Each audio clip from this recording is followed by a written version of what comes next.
అనంతపూర్కు చెందినవారు. క్రైస్తవ సిద్ధాంతాలను బోధించటంలో ఆయన ప్రావీణ్యం కలిగిన బోధకులు. వివిధ సంఘాలలో దేవుని వాక్య పరిచర్య మరియు వాక్య బోధనల ద్వారా ప్రభువుకు సేవ చేయుచున్నారు.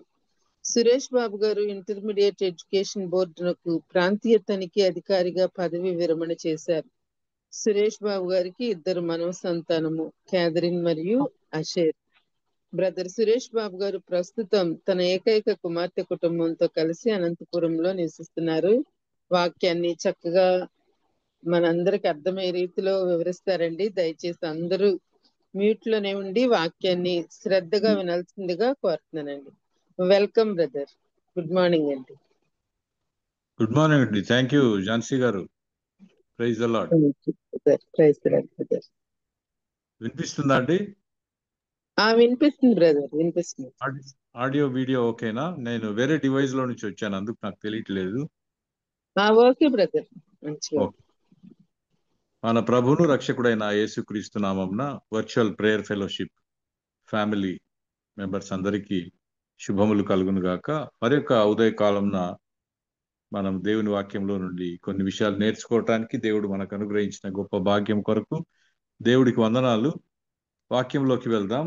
ఆదికాండము 4వ అధ్యాయము 19వ వచనం నుండి 24వ వచనం వరకు చదువుకుందాం. నేను ఒక వచనం చదువుతాను, దయచేసి మీరందరూ ఒక వచనం చదవండి.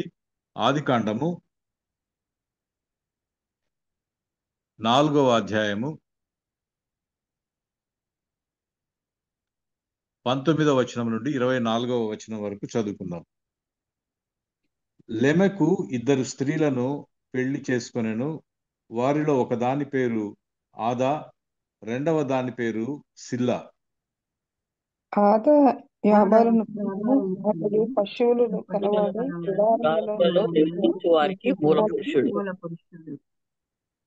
అతని సహోదరుని పేరు యూబాలు. ఇతడు సితారాను, సానికను వాడుక చేయి వారికి అందరికీ మూల పురుషుడు. మరియు అతడు పదునుగల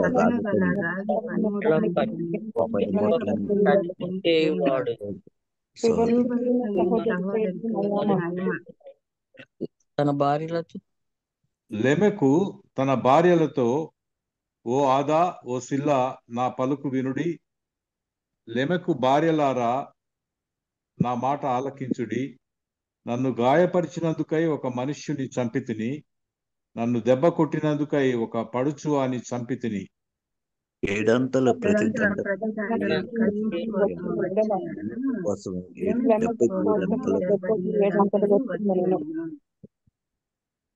ప్రార్థన చేసుకుందాం. పరిశుద్ధుడైన తండ్రి యేసుక్రీస్తు ప్రభువా, నీకు స్తోత్రములు నాయన. మరొక ఉదయకాలమున మీ పాద సన్నిధిలో చేరి వాక్యంలో నుండి కొన్ని విషయాలు నేర్చుకోవటానికి మాకు ఇచ్చిన భాగ్యం కొరకు వందనాలు. నా నోటి మాటలు, మా అందరి హృదయ ధ్యానములు మీ దృష్టికి అంగీకార యోగ్యములు చేయమని మీకు మాత్రమే ఘనత ఆరోపిస్తూ మా ప్రభువును మీ ప్రియ కుమారుడైన యేసు స్వామి పేరిట ఈ ప్రార్థన అడిగి వేడుకుంటున్నాం తండ్రి, ఆమెన్. మనం చదువుకున్న వాక్య భాగంలో దానికంటే ముందు మనం చూడగలిగితే హేబేలు హత్య, దాని తర్వాత హవ్వ సేతు అనే కుమారుని కనటం మనం చూస్తాం. తన తమ్ముడైన హేబేలును చంపిన తర్వాత కయీను దేవుని సన్నిధిలో నుండి వెళ్ళిపోయాడు. కయీను నోదు అనే ప్రాంతంలో జీవించటం ఆరంభించాడని వాక్యంలో మనం చూస్తాం. నోదు అనగా తిరుగులాడుట లేదా నెమ్మది లేనితనం అని అర్థం. కయీను ఆదికాండం 4వ అధ్యాయం 17వ వచనం ప్రకారం ఒక నగరాన్ని కట్టించాడు. కయీను తన భార్యను కూడినప్పుడు, నేను 17వ వచనం చదువుతున్నానండి. కయీను తన భార్యను కూడినప్పుడు ఆమె గర్భవతి అయి హనోకును కనెను. అప్పుడు అతడు ఒక ఊరు కట్టించి ఆ ఊరికి తన కుమారుని పేరును బట్టి హనోక్ అని పేరు పెట్టాను. మొట్టమొదట కట్టబడిన నగరం బైబిల్లో. ఫస్ట్ మేయర్ ఎవరంటే ఈ యొక్క కయీను కొడుకు. అతని పేరు ఏంటంటే, ఏం పేరని రాయబడిందండి? అతని పేరు హనోక్. అంటే దేవునితో నడిచిపోయిన హనోకు కాదు గాని కయీనుకు కూడా ఒక కుమారుడు పుట్టాడు. అతని పేరుతో ఒక నగరాన్ని ఈయన నిర్మించాడు. First mayor of the first city was a criminal. మొట్టమొదట కట్టబడిన నగరానికి ఎవరు మేయర్ అంటే ఈయనే, కయ్యనే. ఇంకా ఆ నగరం ఎలా ఉంటుందో మనం ఊహించుకోవచ్చు. దేవుని సన్నిధి నుండి పాపం కారణంగా దూరమైన వారి స్థితిని ఈ ప్రాంతం తెలుపుతుంది. నెమ్మది లేక తిరుగులాడటం కయీను దగ్గర నుండే ఆరంభమైనట్టుగా మనం బైబిల్లో చూస్తాం. ఆదాము హవ్వలు మొదట చేసిన పాపం చాలా సింపుల్ గా అనిపించినా అది మరిన్ని గొప్ప పాపములకు ద్వారం తీసినట్లయింది. తలుపులు బార్లా తెరిచినట్లయింది. అప్పటికి తెలియదు గాని పాపం యొక్క తీవ్రత ఏంటో తర్వాత జరిగిన సందర్భాలను బట్టి, సంఘటనలను బట్టి ఆదాము హవ్వలకు కూడా అర్థమై ఉంటుంది. సర్ప సంతానంలోని పగ, ద్వేషం స్త్రీ సంతానం పట్ల బయలుపడడం మనం ఇక్కడ చూస్తాం. అది హేబేలు హత్య ద్వారా బయలుపడింది. ఒక వ్యక్తిలోని కోపం, పగ, ద్వేషం హృదయంలోని ఆలోచనల ద్వారా ఆరంభమై అది హత్యతో ముగించబడింది. అందుకే ప్రభువు కోపపడుడి కాని పాపం చేయకుడి అన్నాడు. మరొక సందర్భంలో కోపం సూర్యాస్తమయం వరకే ఉండాలి అంటాడు.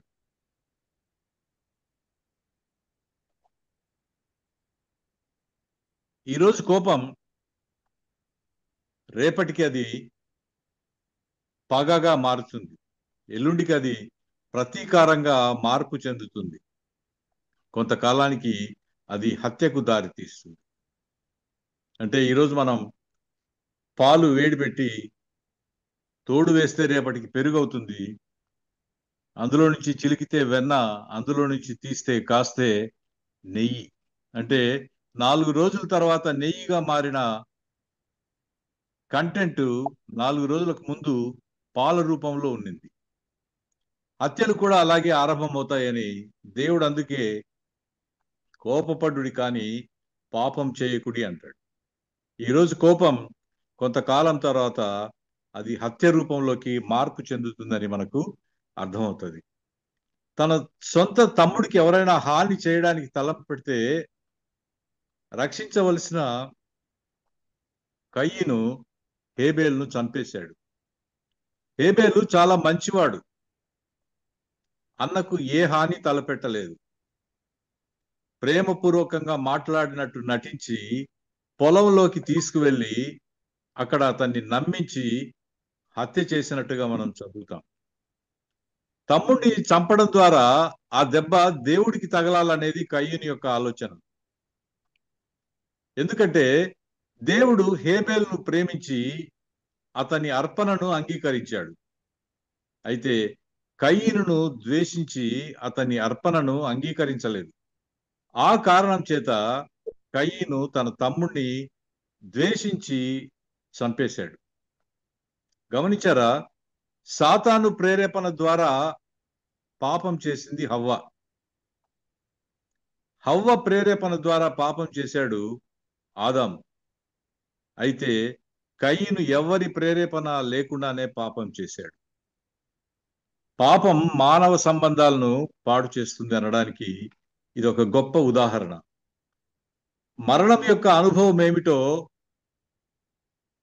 ఆదాము హవ్వలకు మొదట తెలియదు. మీరు ఆ పండు దినమున చచ్చెదరని దేవుడు చెప్పిన తర్వాత చావు అంటే ఏంటో వాళ్ళకి తెలియదు. అది ఇప్పుడు హేబేలు మరణం ద్వారా మరణం అంటే ఏమిటో, చావు అంటే ఏమిటో, ఎడబాటు అంటే ఏమిటో, దాని తీవ్రత ఎలా ఉంటుందో మొదటి తల్లిదండ్రులకు తెలిసి వచ్చింది. ఆదాము వలన పాపము తన పరిపాలన ఈ లోకంలో ప్రారంభించింది. మొట్టమొదట చంపబడిన వాడు పరిశుద్ధుడు, దేవుని చేత అంగీకరించబడి ప్రేమించబడిన వాడు హత్య చేయబడ్డాడు.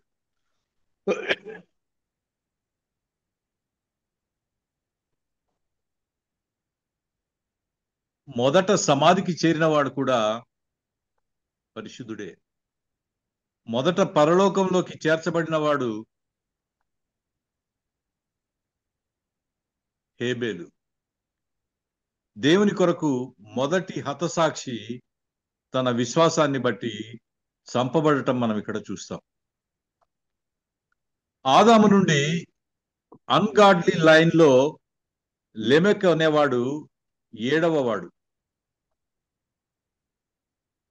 ఇక్కడ నుండి worldly culture, ungodly culture, mundane culture అనేటివి ఆరంభమవుతాయి. ఈ మూడు ఒకటే. వరల్డ్లీ కల్చర్ అన్నా, అన్గాడ్లీ కల్చర్ అన్నా, ముండేన్ కల్చర్ అన్నా ఒకటే.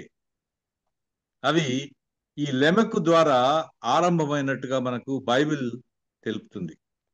లెమెక్ 2 స్త్రీలను పెళ్లాడాడు. మొట్టమొదటి bigamy, polygamy recorded in the Bible. Lamech అన్న మాటకు బలమైన, శక్తి కలిగిన అని అర్థం ఇస్తుంది. దేవుని పై నుండి స్వశక్తి పైన, మానవ బలం పైన ఆధారపడే తరం నాగరికత ఒకటి ఆరంభమైంది. దేవునితో సంబంధం లేకుండా, దేవుని గురించిన ఆలోచన లేకుండా ఒక నాగరికత ఆరంభమైంది. అదే ముండేన్ కల్చర్. సొంత జ్ఞానం పైన ఆధారపడి సమస్తమును మేమే చేసుకోగలం, మేమే చూసుకోగలమనే ధీమా ఇక్కడి నుండి ఆరంభమైంది. అయితే సామెతల గ్రంథం 3వ అధ్యాయం 5-6 వచనాల్లో నీవు నీ స్వబుద్ధిని ఆధారము చేసుకోవద్దని రాయబడి ఉంది. గమనించారా? చూస్తారా? సామెతల గ్రంథం 3వ అధ్యాయం 5-6 వచనాలు చూస్తారా? నీ స్వబుద్ధిని ఆధారం చేసుకొనక నీ పూర్ణ హృదయముతో యెహోవా యందు నమ్మకముంచుము. నీ ప్రవర్తన అంతటి యందు ఆయన అధికారమునకు ఒప్పుకొనుము. అప్పుడు ఆయన నీ త్రోవలను సరళము చేయును. Praise the Lord. అది దేవుడి వాక్యం. అయితే ఈ కయ్యను అప్పటికే దేవుడి నుండి దూరం అయిపోయాడు. దేవుడి సన్నిధి నుండి పారిపోయాడు. తన స్వంత బుద్ధిని ఆధారం చేసుకొని, తన ఆలోచనలను అనుసరించి ఒక పట్టణాన్ని కట్టి ఒక నాగరికతను ఆరంభించాడు. అలాంటి నాగరికతలోనే మనం కొనసాగుతున్నాం. శాస్త్రపరంగా కానీ, సాంకేతిక పరంగా కానీ మానవుడు సాధించిన ఇన్వెన్షన్స్, అచీవ్మెంట్స్ మానవుడి యొక్క గొప్పతనాన్ని చూపెడుతున్నాయి. మానవ జ్ఞానం అనేక రెట్లు వృద్ధి చెందుతూ వచ్చింది. మీరు వరల్డ్ హిస్టరీ చూడగలిగితే 1700 సంవత్సరాల నుండి గొప్ప గొప్ప ఇన్వెన్షన్స్ అన్ని 300 సంవత్సరాల కాలంలో 2000 సంవత్సరాల వరకు కొనసాగినట్టుగా మనం చూస్తాం. అంటే 1700 సంవత్సరం నుండి 2000 సంవత్సరాల వరకు నాలెడ్జ్ డబుల్ అయింది.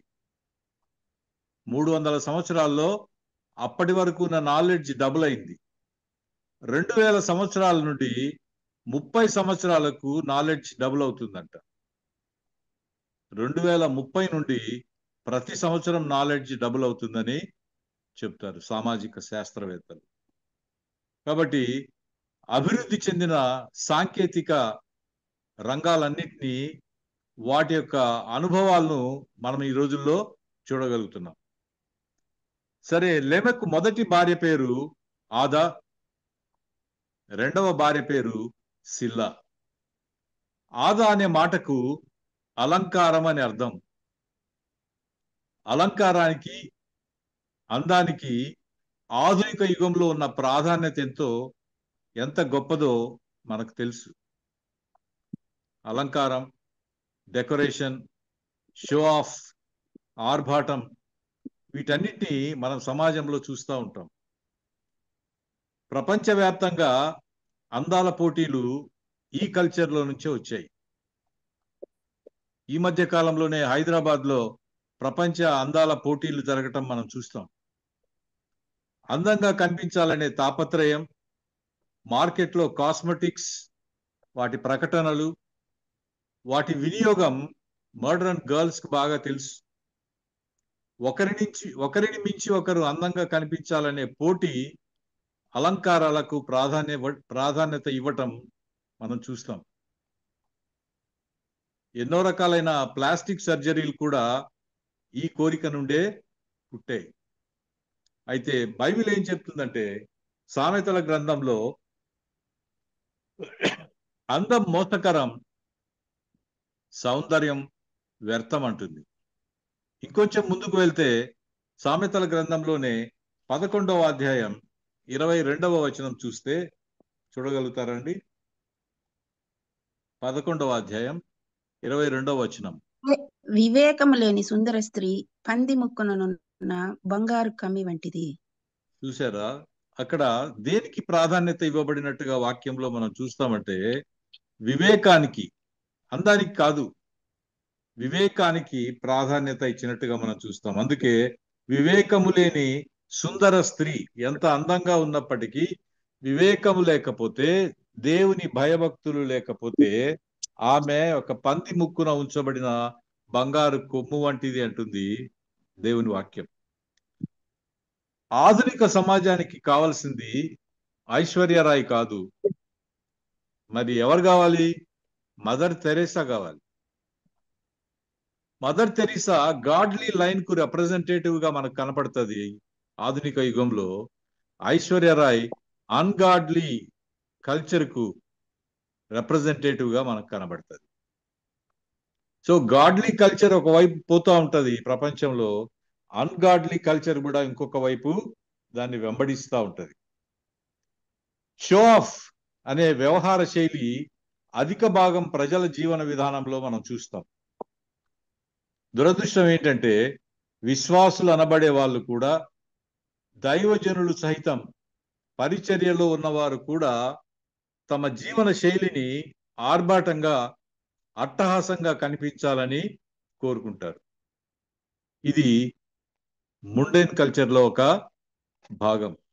మనకు తెలియకుండానే ఆ కల్చర్లోకి మనం ఇన్వాల్వ్ అయిపోయాం.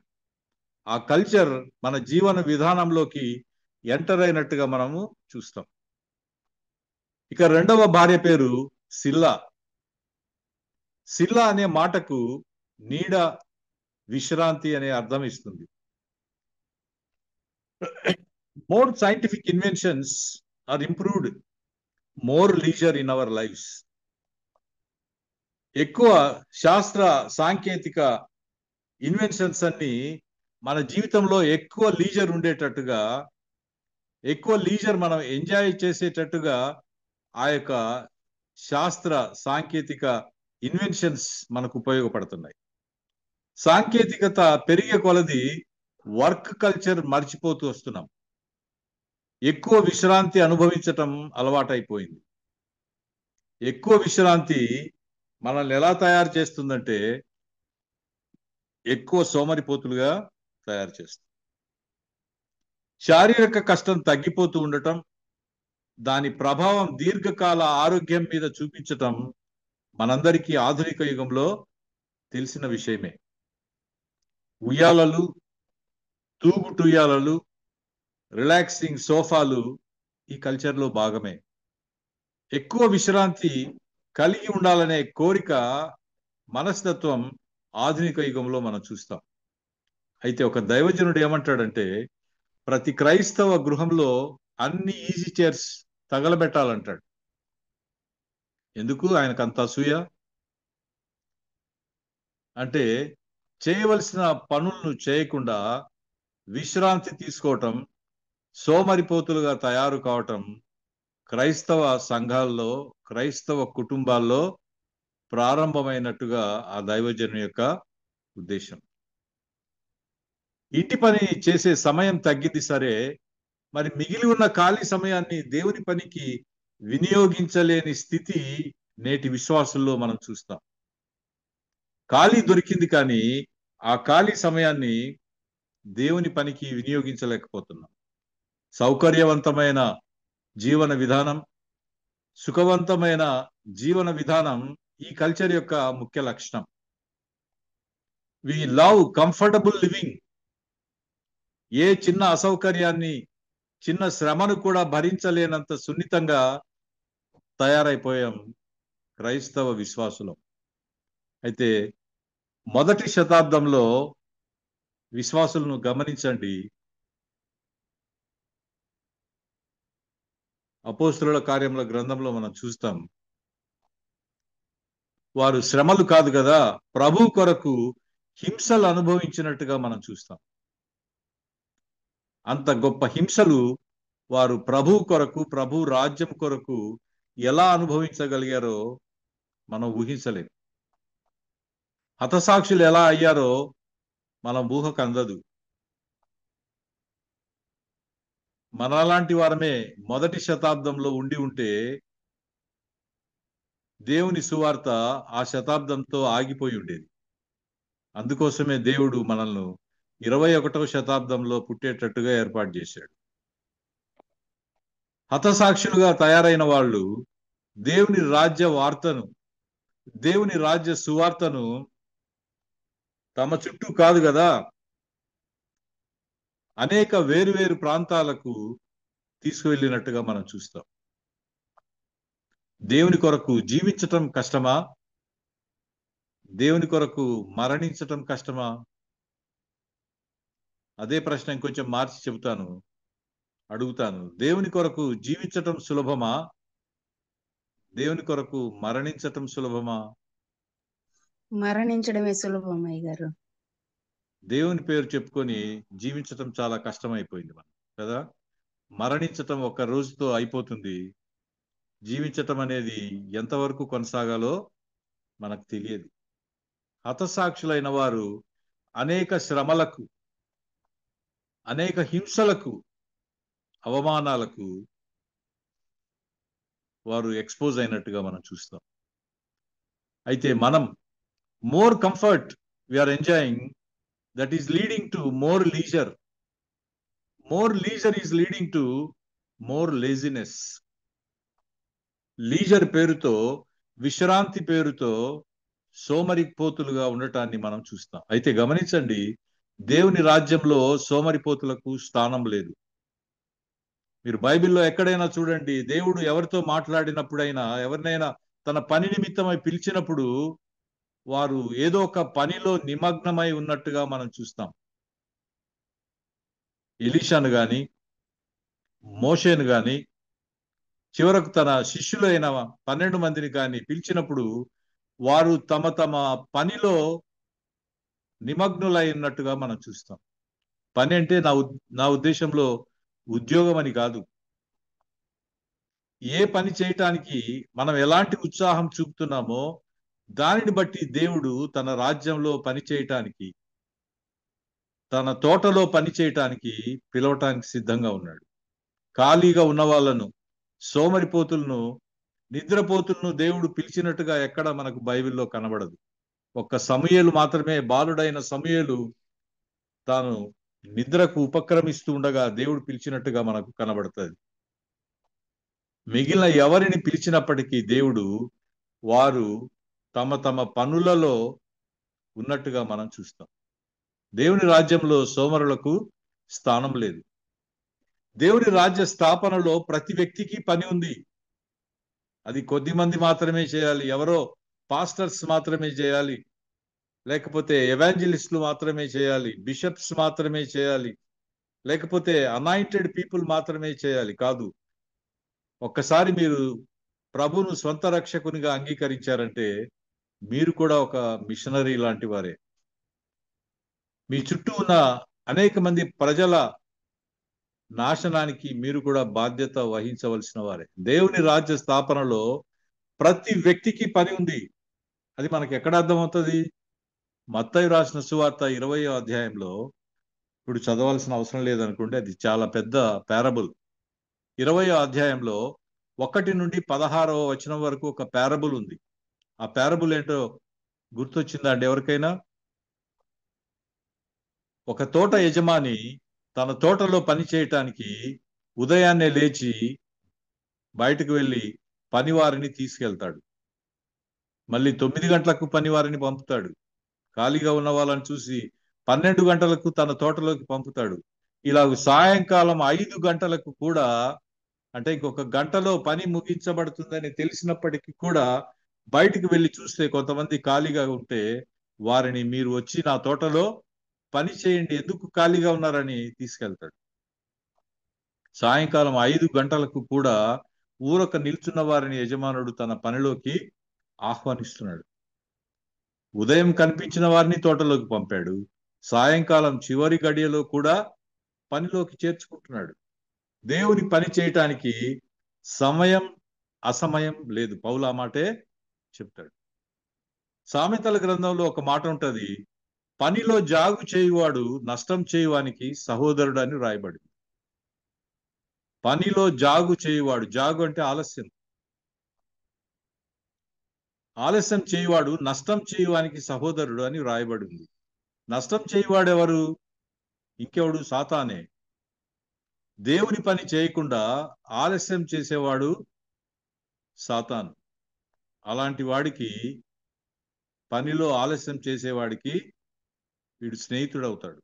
అంటే సాతానుకు స్నేహితులు అవుతారు దేవుని పని ఆలస్యం చేసేవాళ్ళు. దేవుడు నెమ్మదిని, విశ్రాంతిని, కావలసినంత సంపదను, సౌకర్యాలను ఇచ్చి ఆశీర్వదించింది దేవుణ్ణి మర్చిపోయి జీవించమని కాదు. బాగా అభివృద్ధి చెందిన దేశాల ఆధ్యాత్మిక స్థితిని గమనించారా? అమెరికా, ఆస్ట్రేలియా లాంటి దేశాల్లో ఆదివారం ఆరాధనకు కేవలం ముసలి వాళ్ళు మాత్రమే వెళ్తారు. వెళ్తే వారితో పాటు తమ మనవళ్ళు మనవరాళ్ళు చేయి పట్టుకొని మందిరాలకు, ఆలయాలకు వెళ్తారు తప్ప ఆరాధించటానికి మిగిలిన వాళ్ళు వెళ్ళరు. అంటే దేవుడు కేవలం ఇంకా మరణానికి సిద్ధమైన వాళ్లకు లేదా ఏమీ తెలియని అమాయకులకు మాత్రమే అవసరం అన్నట్టుగా వారి ఆధ్యాత్మిక స్థితి, వారి నాగరికతను చూస్తే మనకు అర్థమవుతుంది. లెమెకుకు మొదటి భార్య అయిన ఆదా ద్వారా యాబాలు, యూబాలు అనే కుమారులు కలిగారు.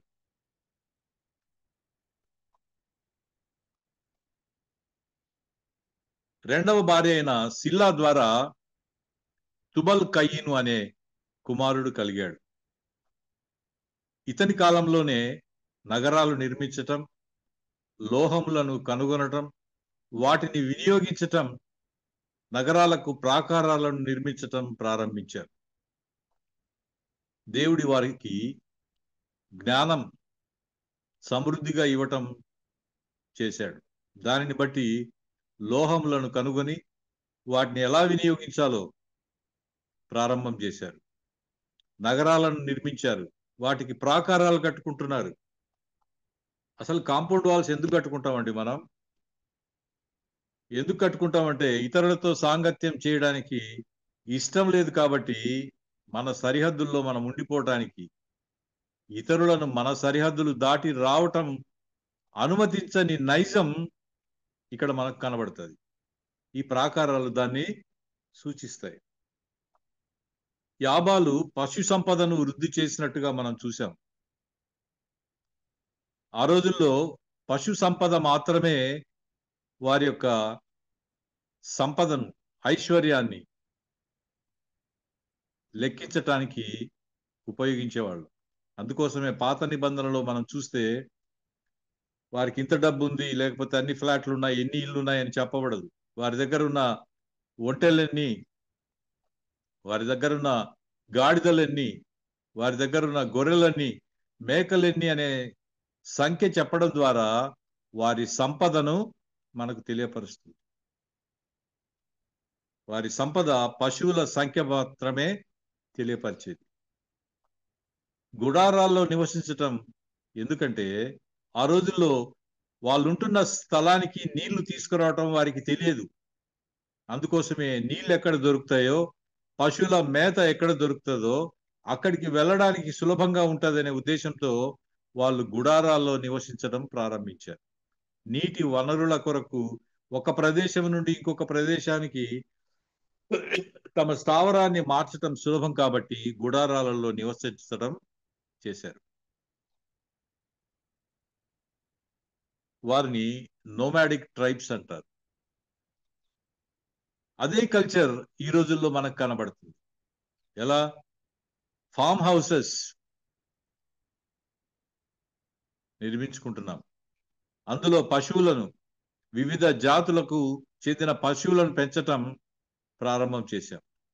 అంత పెద్ద ఎత్తున పశు సంపదను మెయింటైన్ చేయలేని వారు పెట్స్, ఇంట్లో కుక్కలు, పిల్లులు, కుందేళ్లు, నెమళ్ళు ఇళ్లలోనే పెంచుకోవడం ప్రారంభించారు. అరబ్ షేకులు లాంటి వాళ్ళైతే గొప్ప గొప్ప గుర్రాలను పెంచుకుంటుంటారు. బౌద్ధ లామాల్లో మీరు చూస్తే సింహాలు, పులులు పెంచటం ఇదంతా ఈ కల్చర్లో భాగమే. People started feeling pride and expressing pride in possessing the high breed quality of animals. వారు పెంచుతున్న కుక్క ఏ జాతిదో చెప్పి గర్వపడుతుంటారు. వారి పెట్ డాగ్ ఏ బ్రీడ్దో, దాని పేరెంట్స్ ఏ క్లాసో, దాని ఫుడ్ ఏంటో, దాని మెడిసినల్ హ్యాబిట్స్ ఏంటో చెప్పి అతిశయాన్ని ప్రదర్శిస్తూ ఉండటం మనం చూస్తాం. పశువులను అన్నిటిని పెంచలేకపోయినా ఒక్కదాన్ని పెంచి దానిని బట్టి అతిశయపడటం మనం ఆధునిక సమాజంలో చూస్తాం.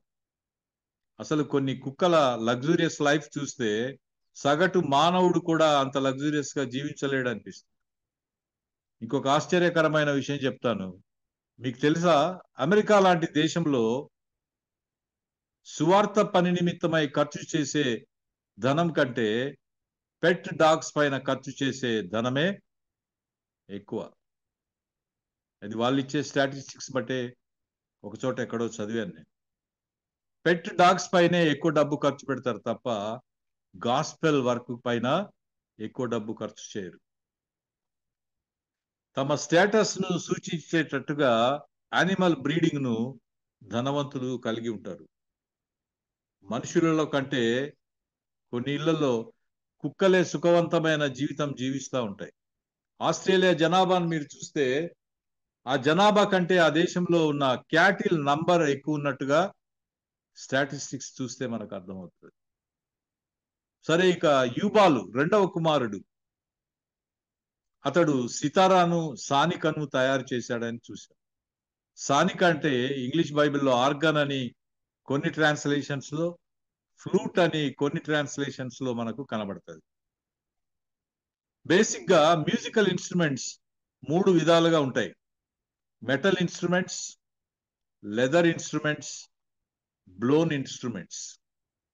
అఫ్ కోర్స్ ఇప్పుడైతే అన్ని ఇన్స్ట్రుమెంట్స్ కలిపి ఒక్కదానిలోకి తెచ్చారనుకోండి.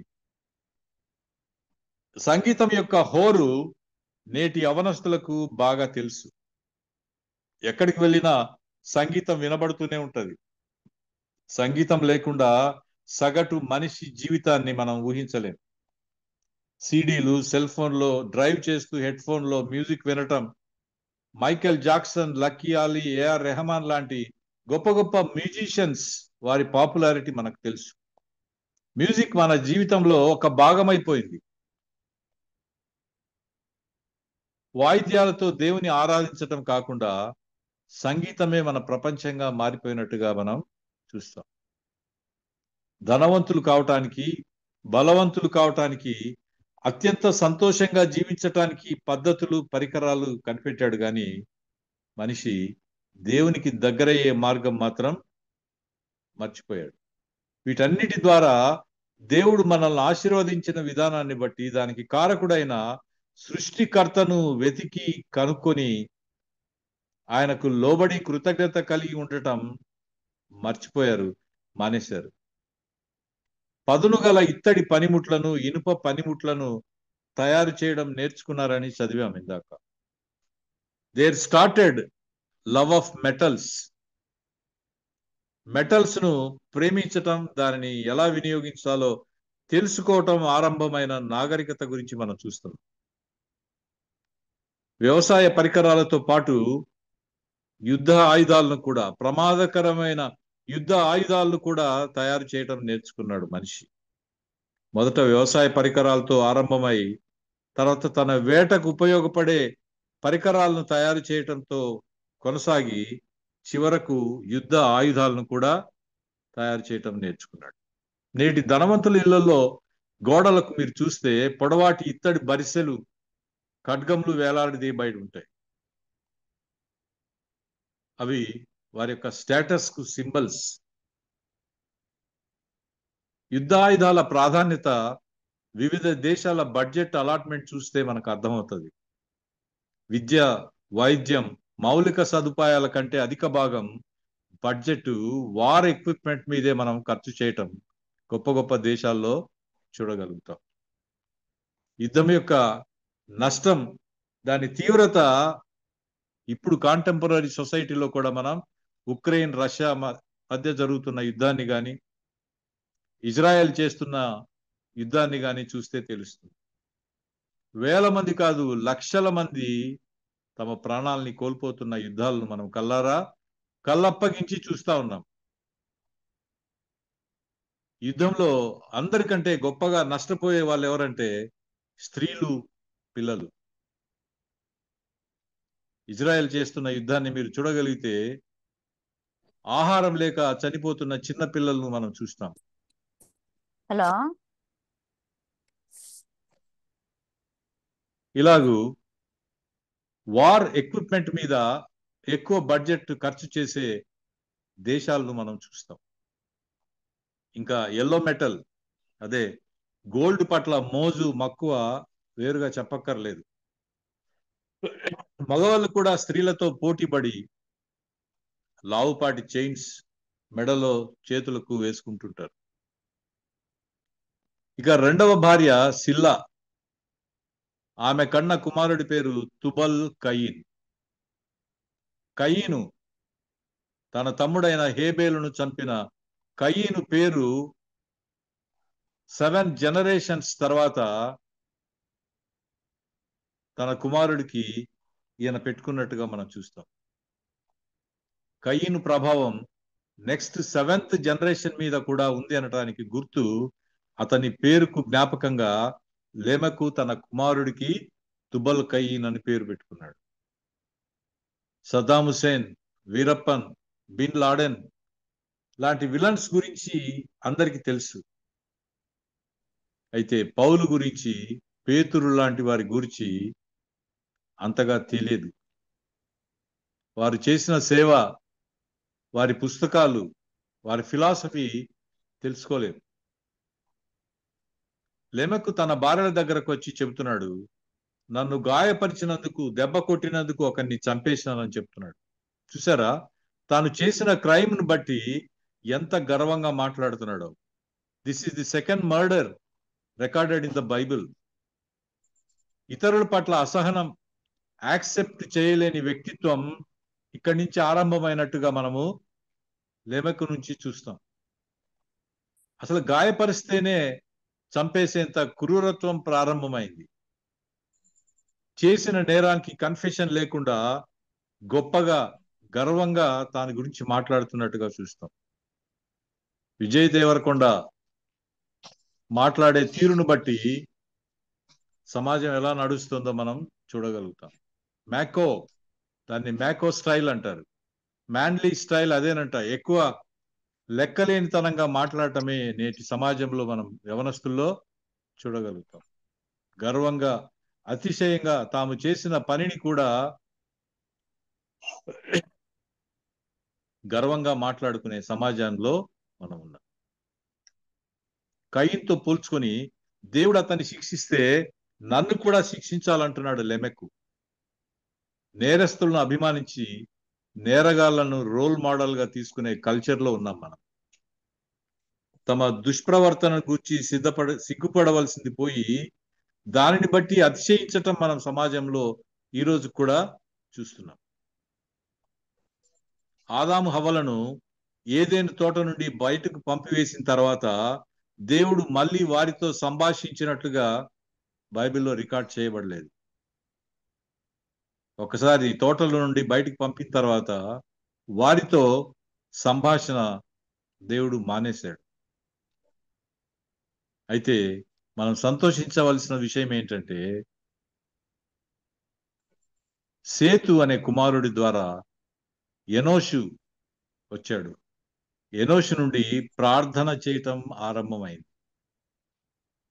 దేవుడు మనిషితో మాట్లాడడం ఆపేశాడు, కానీ మనిషి దేవుడితో మాట్లాడటానికి దేవుడే ప్రార్థన ద్వారా అవకాశం ఇవ్వబడినట్టుగా మనం చూస్తాం. పాపం పట్ల దేవుడు ఎంత తీవ్రంగా ప్రవర్తిస్తాడో మారు మనసు పొందే తన ప్రజల పట్ల అంత కనికరాన్ని చూపించటం మనం చూస్తాం. జనులు ఎంతగా చెడిపోయినా తన ఓరిమి చేత తన కుమారుడైన యేసుక్రీస్తును మన కొరకు ఈ లోకంలోకి పంపాడు. ఆదాముకు తన వరుసలో సేతు అనే కుమారుడిని అనుగ్రహించి ఆ వరుసలో నుండే యేసు ప్రభుని ఈ లోకంలోకి పంపాడు. ఆయన ద్వారా హెవెన్లీ కల్చర్ మనకు నేర్పుతూ ఉన్నాడు. ఆయన రాజ్యాన్ని ఏర్పరచడం ప్రారంభించాడు. ఈ లోక నాగరికతకు భిన్నంగా పరలోక నాగరికతను నేర్పిస్తున్నాడు.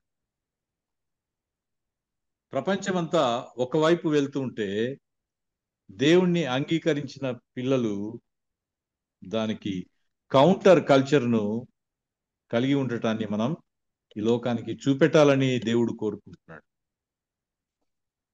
మీరు చదువుకుంటున్న ప్రదేశంలో కానీ, మీరు ఒకవేళ ఉద్యోగం చేస్తుంటే ఆ ప్రదేశంలో కానీ, వ్యాపారం చేస్తుంటే ఆ ప్రదేశంలో కానీ మిగిలిన వాళ్ళలాగా కాకుండా దేవుణ్ణి మీరు మీ యొక్క ప్రవర్తన ద్వారా కనపరచాలని దేవుడు కోరుకుంటున్నాడు.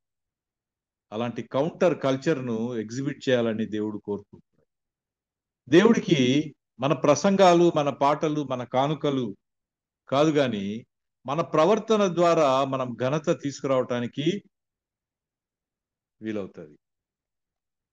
అది అనేక సందర్భాల్లో అనేక మందిని మనం చూడటం ద్వారా తెలుసుకుంటాం.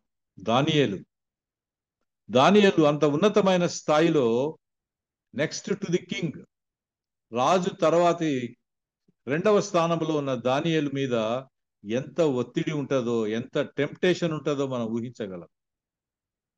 నెహ్రూ ఒక మాట అంటాడు, power leads to corruption, ultimate power leads to ultimate corruption. అంత ఉన్నతమైన స్థాయిలో ఉన్న దానియేలుకు కరప్షన్ ఎంతగా టెంప్ట్ చేసి ఉంటుందో మనం ఊహించగలం. అక్కడ రాయబడిన ఒక మంచి మాట ఏంటంటే, ఏ విషయంలో కూడా దానియేలులో వారు తప్పును కనుగొనలేకపోయారు. అతని దేవుడి విషయంలో తప్ప మరి ఏ విషయంలో కూడా అతని ప్రవర్తనలో అతని శత్రువులు తప్పు కనుగొనలేకపోయారు. నిత్యం అతని మీద దృష్టి ఉంచి వెతుకుతూ ఉన్నప్పటికీ అతనిలో ఏ పొరపాటు కూడా అతని శత్రువులకు కనిపించలేదు.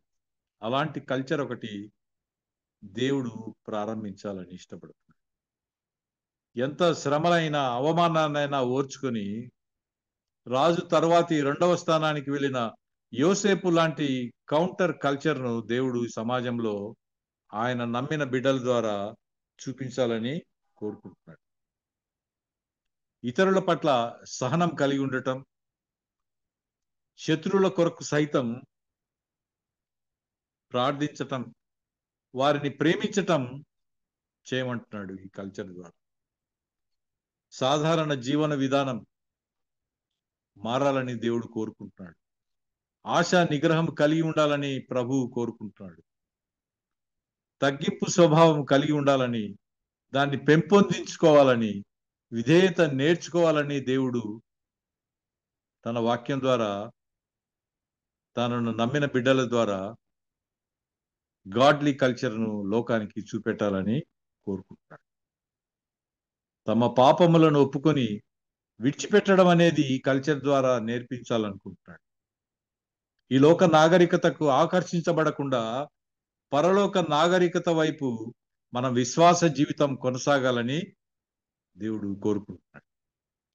చివరిగా ఒక చిన్న రష్యన్ స్టోరీ నేను చదివాను చాలా కాలం క్రిందట. అది చెప్పి నేను ముగిస్తాను. దాన్ని నేను ఇంగ్లీష్లో చదివాను, దాన్ని తెలుగులోకి ట్రాన్స్లేట్ చేశారు. బహుశా మీరు కూడా ఆ కథ చదివి ఉండొచ్చేమో. దాని టైటిల్ ఏంటంటే దున్నపోతులు. ఆ కథ పేరు దున్నపోతులు. ఒకానొక మారుమూల గ్రామంలో ఒకడికి ఉదయం లేచి చూసుకుంటే తన తల మీద కొమ్ములు వస్తున్నట్టుగా వాడు గుర్తిస్తాడు. స్నానం చేసుకునేటప్పుడు చూస్తే వెనకల తోక వస్తున్నట్టుగా కూడా గమనించాడు. చాలా భయపడ్డాడు, సిగ్గుపడ్డాడు. ఊర్లో ఎవరికి తెలియకుండా తలపైన రుమాలు కట్టుకొని తిరుగుతుండడం నేర్చుకున్నాడు. కొంతకాలానికి పశువు యొక్క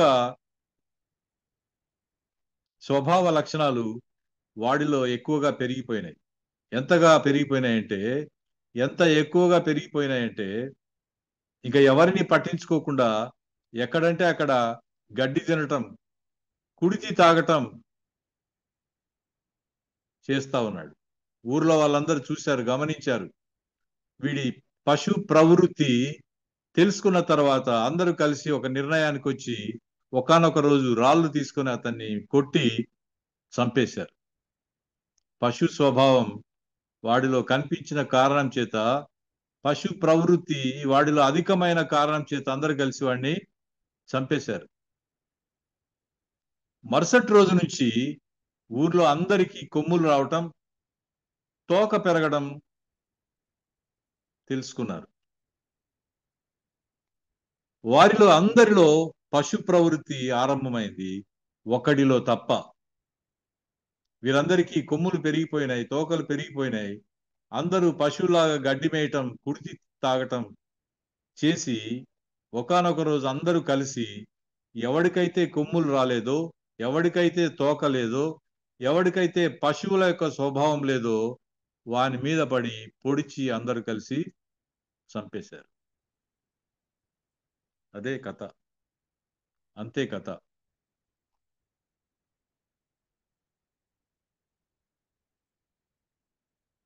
అందరికీ ప్రేమ, క్షమాపణ నేర్పించటానికి వచ్చిన యేసు ప్రభువుకు మనం చేసిన పని కూడా అదే.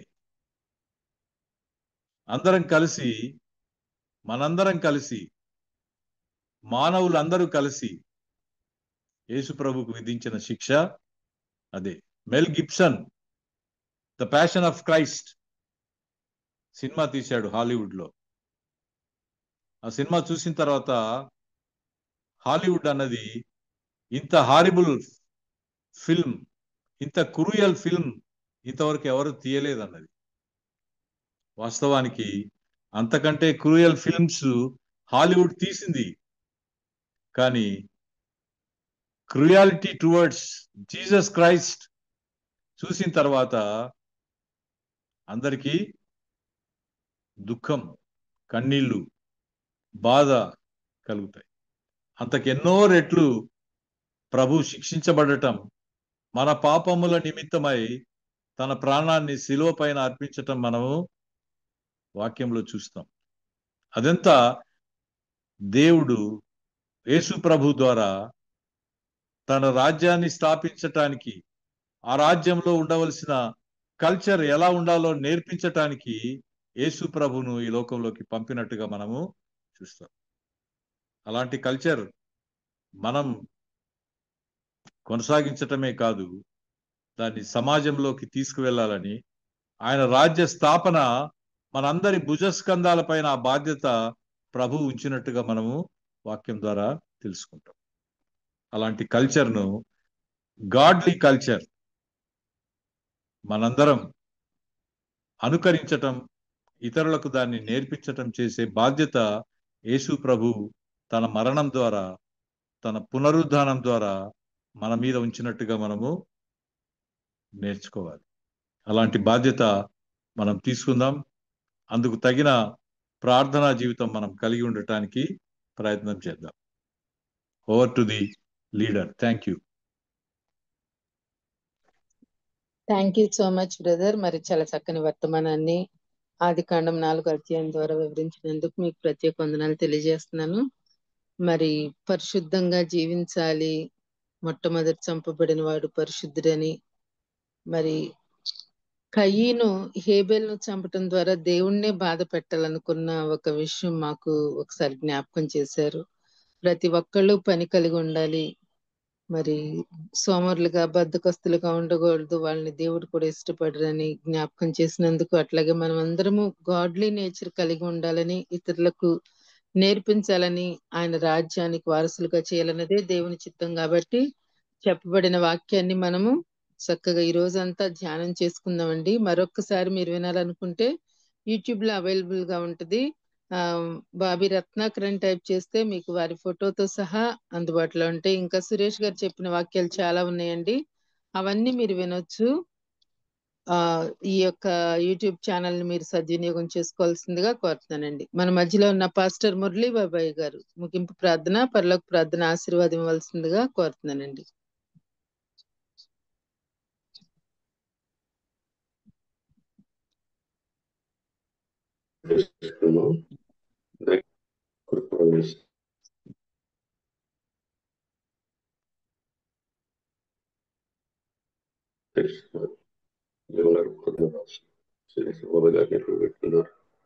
శ్రేష్టమైన మొదటిమైన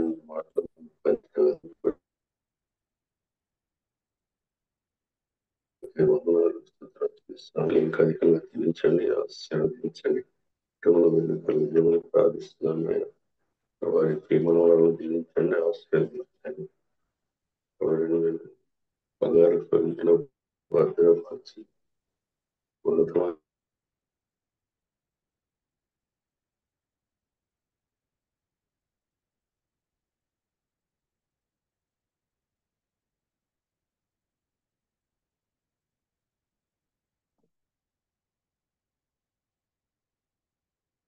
విశ్వాసిస్తున్నటువంటి తమ స్వరూపం బట్టి, గ్రంథాన్ని బట్టి, స్వరూపు గారిని బట్టి, అలాగే ఆయన జనసమును బట్టి, అలాగే ప్రసిద్ధమును బట్టి, కోరి కమిటీని బట్టి, తేజాన్ని బట్టి ఆశయానికి వస్తున్నాం. ప్రతి బిడ్డను దీవించండి, ఆశీర్వదించండి. ఉనికిలో పార్టిసిపేట్ చేసిన ప్రతి బిడ్డను మీరు ఆశీర్వదించండి.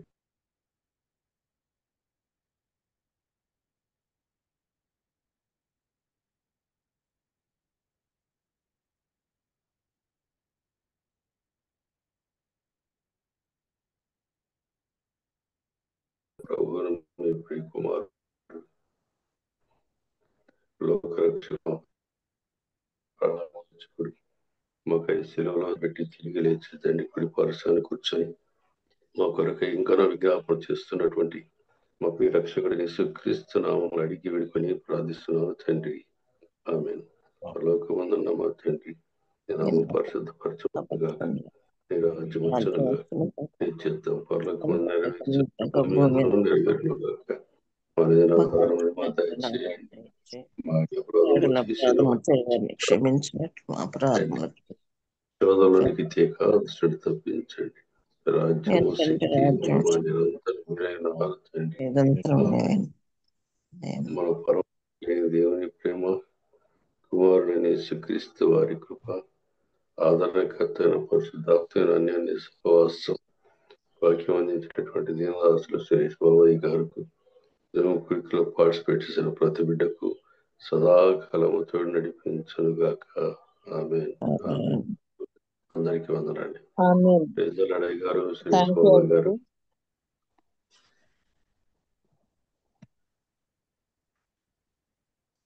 థ్యాంక్ యూ పాస్టర్ మురళీ బాబాయ్ గారు ప్రార్థించినందుకు. వాక్యం అందించిన సురేష్ బాబాయ్ గారికి కూడా ప్రత్యేక వందనాలు తెలియజేస్తూ ముగించుకుందామండి. హ్యావ్ ఎ నైస్ డే అండి. థ్యాంక్ యూ అండి. జాయిన్ అయిన ప్రతి ఒక్కరికి థ్యాంక్ యూ అండి.